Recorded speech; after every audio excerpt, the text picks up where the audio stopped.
crochet, bras arrière, d'accord? C'est un père encore meurtri, mais toujours debout.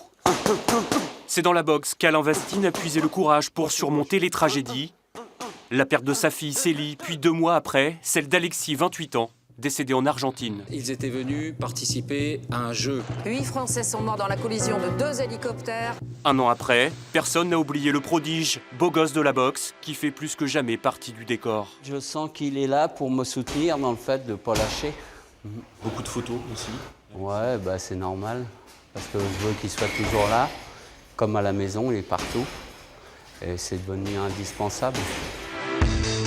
Malgré la colère née de l'accident, en dépit d'un combat judiciaire qui ne fait que commencer, depuis 1 an, c'est tout le clan Vastine qui tente de se reconstruire autour du souvenir d'un garçon attachant et d'un champion d'exception, battu injustement lors des Jeux de Pékin et de Londres.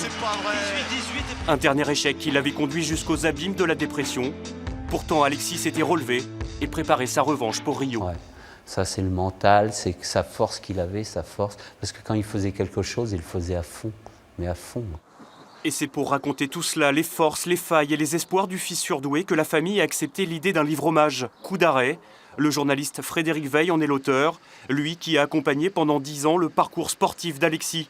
Un livre qu'il souhaitait déjà écrire avant la tragédie.